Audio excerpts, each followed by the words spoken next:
In the latest Godzilla film, you play the Iwi Queen, who doesn't say a single word in the whole film, but it's quite powerful. And it also reminds me of the role you played in Shang-Chi, Shang-Chi's mom, who was also Mhm. quite quiet, but also quite formidable. What attracts you to these kinds of roles?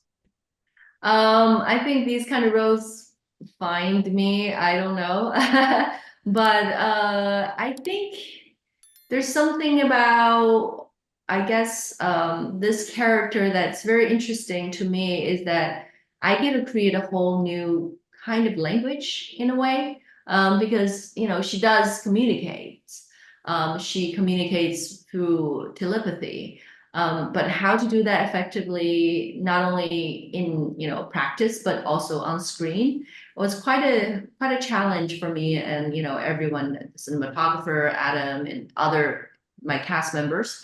So it's a very collaborative process that we come up with certain gestures, but not too much. Doesn't feel like sign language, and use the use of the body, I guess.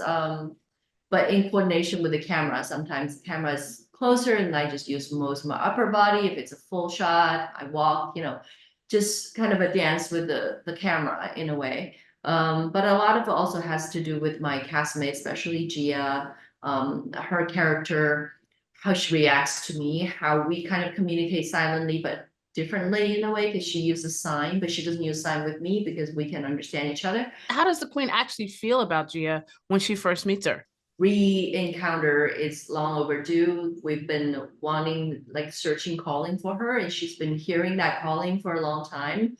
But because she left when she was a baby, so it's a whole new exploration for her, along with these humans to come into our world and discover the gateway to our place and that where she finally feels home. So it's definitely finally like, it's so nice to meet her, and she's a savior to us as well. Actually, during the shoot, when we do the camera rehearsals, I have to speak my lines so that everyone understands my timing and what I'm trying to convey.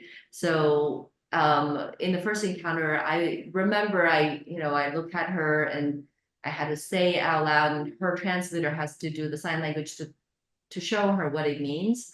It's like, finally, nice to meet you, finally have come. So and then all the other scenes, I have to speak my lines so that everyone's in sync with the timing and in understanding the meaning of my intentions. So I do speak in the rehearsals. Oh, wow. Can you explain a little bit about the Ewe world to fans? Like, how have they lasted so long because of magic or is it science? I think humans understand the world only through magic or something we don't understand. It's magic, and if it makes sense logically, then it's science. But I think it's just the way of existing for these people.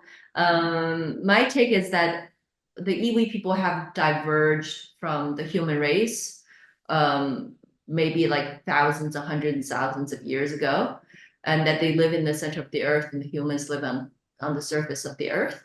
We're kind of relatives, but not really. We develop very different skill sets. Um, so yeah, I feel like for me to believe in my character, I had to believe that that's just the way they live, and that's just completely normal. And it's from the human's point of view that it's odd and they don't understand. They got scared initially, but then got acquainted with the Iwi people.